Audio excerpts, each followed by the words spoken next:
What we're going to do is we're going to go ahead and start. We have our little opener routine for us, and then perhaps by then Michelle will join us. So I'm sure by now you guys can read these slides with me, but we're going to review them. Just a reminder of House Bill 1069. So these are our four big tenants that we're looking for. And when we think of that second bullet, that brings us to our statutory language, and this is what we have to keep coming back to. The language in this statute is what we keep reviewing as a district team, and then I know for our committee. Then here is our timeline, and so we have at this time for this meeting, we'll be addressing A Court of Thorns and Roses. I think we are going to have a little conversation when we get to Tilton Tricks. We just want to talk about, just because of the length of those titles, we just want to make sure that everyone is still on board with having two at that time. So we'll talk about that in a couple minutes, but that is our schedule. And that is the end of this presentation. Any questions from the committee about any of this information? Do we want to open it about Tilton Tricks? Have the conversation now. We were just thinking because of the length, we wanted to make sure we know, reading it in time is one factor, but we wanted to make sure that the committee feels that we can have enough conversation with two, just by the length of those titles in one meeting. So Number of rules is about 400 pages, give or take, and then we have Tilton Tricks, over 600. Each. Yes. Correct. It took me a while to read till, longer than I thought it would take me. They're written in prose format, but it still takes a good amount of time to read those 600 pages. Yeah, the length of the book doesn't really, I don't think, factor in how long the conversation has to be. That doesn't trouble me. Okay. I don't think. No, it's just a matter of having the time to read it, I think, more so. Right. I agree. We just want to make sure you have the time. I could go either way. I mean, I feel like now that I know you guys are also reading them and kind of tag teaming with the committee, I think I'm good with splitting them if the committee wants to put them individually. Either or. I mean, I'm good with having them both. It's just a question of having enough time at the meeting to discuss both. Or split them up. The time to read for me isn't going to be too much of an issue. But that's just me. I'm kind of the same. It's no problem to read these books. They're pretty easy to get through. So just leave it. Leave it as is?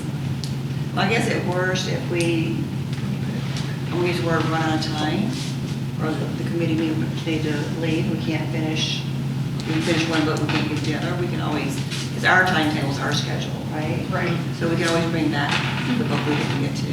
I think we could do that, I don't know why we couldn't. Okay. And what we would do is, if at the end of that meeting there's more conversation to be had on the second title, we would just revise this, and Lena Farnham, our school board secretary, would just post that so that stakeholders would know we're going to follow up conversation. So we'll just table it if we need to do that. Okay.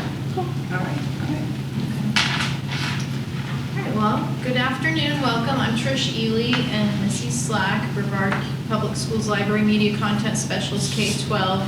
We'll facilitate today's meeting, and as a reminder, we do not have a vote. So please stand for the pledge. Pledge allegiance to the flag of the United States of America and to the republic for which it stands, one nation, under God, indivisible, with liberty and justice for all. Thank you. We are here this afternoon to reconsider the book Court of Thorns and Roses by Sarah Moss. The committee's responsibility for the book being reconsidered is to make a recommendation to the board to either keep, remove, or other for Brevard Public Schools classrooms and libraries by a majority vote. I want to take this opportunity to remind the public that their role in the meeting is an observer. The audience needs to remain quiet so the committee members may be heard. Each committee member will have the opportunity to speak once each member has had his or her chance to speak and any lingering issues have been discussed. I will then call for a vote. So Yes, I just want to add, so we've shared that our audience is here to observe the process, either online or live, but then just a reminder, you're here just to observe, and if you are distracted to the process, you will be asked to leave the meeting. Okay, so it's now time for each committee member to have his or her opportunity to speak. Would anybody like to start the conversation? I don't mind starting. I think this one's pretty black and white for me. It violates Florida statute based on just the descriptive sexual nature of the book. It's really not, there's really no discussion I feel like I need to have over the book. It violates the Florida statute. So I would vote to remove this book.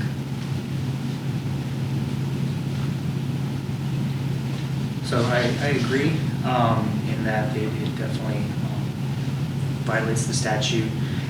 Sexual conduct specifically calls out sadomasochistic abuse and how the court under the mountain treated Farah, posing her around in translucent garb, and just the abuse she suffered, as well as the quite graphic and vivid explanation of the main character's desires as well as actions with Don Court's leader. I forgot his name, but it is just a very prominent cycle with Sarah Moss and her writing. Every book that we've reviewed from her has a very, very good, 9/10 of it is very good character creation and world building and plot. And then there's this 1 or 2 chapters of just, explicit material. And unfortunately, because of that choice that the author made, including that in this book, it just precluded from being included in Brooklyn County Public School libraries.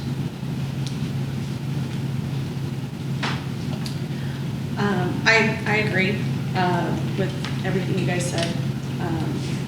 Just the fact that the cover of the book must be 18 plus to read. To me, it's like, how can we have a naughty section in an adult only, section in our schools? I just feel like that's, it just doesn't belong there, in my opinion. I had a question. As Ashley mentioned, that you guys are doing sort of parallel review of some of these books. Had you guys looked at this one yet? Or? I've read it, yes. Yeah. But not formally. There hasn't been had you guys reviewed it formally? We had not done in-depth what we're doing. They've read some of these, but we have a larger team beyond the 2 of them that are reading some of these books. So we haven't read and met to formally review this title. Just because it was so close, we knew we were getting ready to discuss it. Just didn't know, so we didn't have any order. So,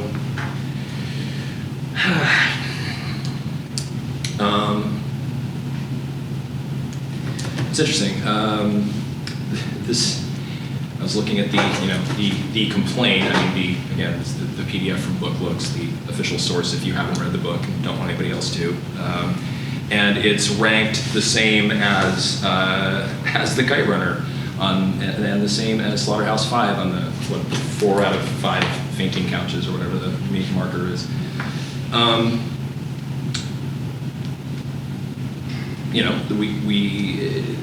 It's interesting.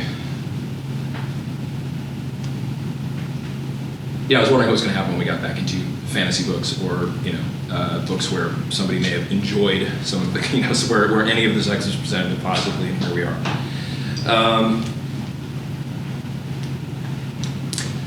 I don't know. I'm a Miller test guy. I'm going to keep going back to Taken as a whole, and when we are talking about a few scenes out of a very long book, our daughter's friends, a couple of them have read this entire series twice, and they are all very good people who have not become mindless sex zombies, as far as I know. Because that's not how books work. But, you know, I don't know. I'm inclined, as I typically am, to let the professionals make the decision, and not amateurs like me. Specifically, not to take. You know, I'm like, disinclined to take books away from other people's kids. So my vote would be to keep. We're gonna move forward. And just, I don't know if everybody I'm heard, sorry. you just asked me if we would be moving forward with Miss Dale not here, we will be. I don't think it's going to affect the outcome. I'd just like to address, yes, based off of the request, 4 out of 5 empty couches. Yeah, I agree, Some of these requests are a little, in my opinion, far-fetched. Slaughterhouse 5, Kite Runner sold. But I feel like this one, it goes that step beyond. The abuse and the sexual material in those books, fade to black if they mentioned them, or it was, a truly traumatic event that is described appropriately, so we get the gravity of it and can do something about it with our thoughts, with our moral compass in determining, right and wrong. There's, the chapter in this book where, the last chapter of this book where it goes into very graphic detail of, their sexual escapades is no different than the thousands of books in the early 90s with Fabio on it that are now in thrift stores everywhere. That's the type of material we're talking about. So I'd say there's a difference, and from the requests that were put in, there's no difference in alarm factor. This is held in the same regard as Kite Runner, and I disagree vehemently with that. But again, we're making a recommendation. It's not our final call. We are not experts, but we are called upon to make a recommendation. And our prisons and institutions aren't filled with people who are there because they read the Fabio books. I mean, That's the they're point. silly, I mean, but is there harm? The point is that the descriptive nature of the book and the sex scenes go beyond, they are meant to excite, they are meant to arouse the reader. They're not put there just, to expand the storyline. They are meant for that in this. So to follow statute, and even if it weren't breaking statute, like by that definition, I would still say this is inappropriate for a public school setting just because of the nature of the sex and the explicit sex scenes in this book. So that's, it doesn't matter if it doesn't affect your kids or another kid, it just is inappropriate for the public school setting. And that, for me, it's no, it's a no. And I think we're backed by statute for that, for this particular title, so. I don't really have anything more to expand on any of that. I think that we've kind of said everything that has needed to be said. So we ready for a I vote? think so. Okay. Once each member has voted, if there's not a majority consensus, the table will open for further discussion. I will call on each committee member to give a verbal vote for recommendation on the book Court of Thorns and Roses by Sarah Moss to keep, remove, or other. I want to remind the audience to maintain decorum as previously stated. Michelle's not here. Katie? Remove. Ashley? Remove. Michael? Remove. Paul? Keep. So we have 3 to remove, 1 to keep. So the committee has voted by a majority vote to make the recommendation to the board that the book Court of Thorns and Roses is to be removed.